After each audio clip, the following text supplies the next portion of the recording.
Let's go to the United Kingdom, shall we? And our correspondent, Teniola Shobowale, is able to talk to us. Now Oyetayo. Now Oyetayo.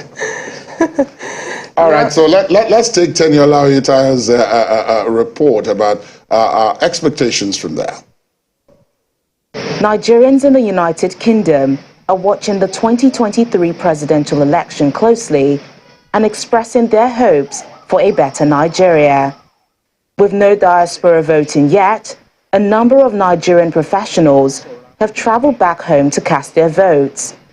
Those who are unable to encourage Nigerians at home to exercise their right to vote. We have the option to make the choice to say this is the direction we want the country to be. If you don't come out to vote, then you've not really said where you want your country to go, and that choice is in our hands. As well as inclusion in the political process, there is also a call for the incoming administration to push for a better environment for investment. One thing the diaspora will want, number one, is representation. We also want to be able to vote, and technology will help us to do that.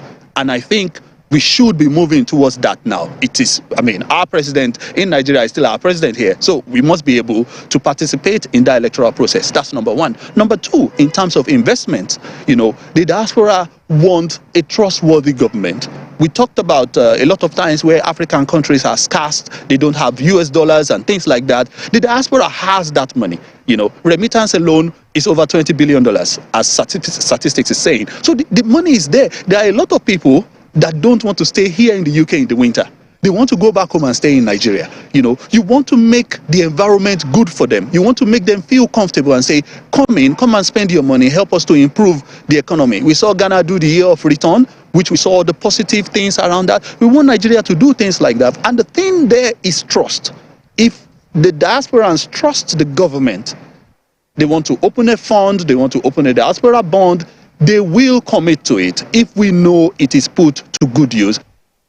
The issue of education, insecurity, and power is another major concern that many believe needs to be tackled in the short term. For those of us in the diaspora, every time we talk to our loved ones back home, it's a big concern because you keep hearing of newer terms, unknown gunmen, unknown men, banditry, just newer terms, but it still all points to insecurity. There's also the issue around power, right? Power just seems like something we can't, it's almost like rocket science, but it isn't rocket science. It's a lot more about willpower and the political will or the political capital that a leader needs to expend to actually fix that sector. I think those are like must wins. And there are longer term wins, right? In terms of understanding our role in geopolitics and helping to define an economic blueprint for the nation. Because I think one administration comes, we say we're all going off oil and gas, we're going into agriculture. Another administration comes, says we're all going into tech.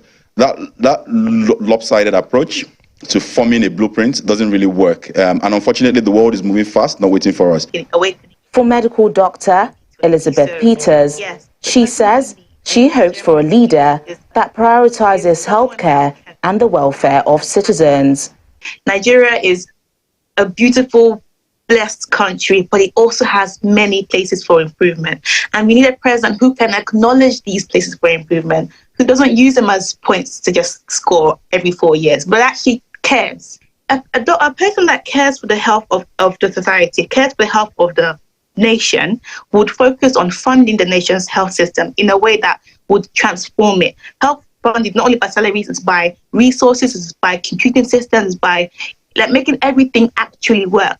Putting in the machines, putting in the working machines, putting in the right staff who can work on these machines as well. It needs a transformation, and we need someone that cares about human life. Because if you value human life, you will value the purpose of making sure the health is optimal. So yes, funding to health system should be a top priority. 15% GDP is what we need to actually get it through. The keen interest shown by the diaspora community shows that Nigerians abroad remain committed to the development and progress of their home country and are eager to see a positive outcome and changes in the years ahead. Teniola Oyetayo for Channels Television News.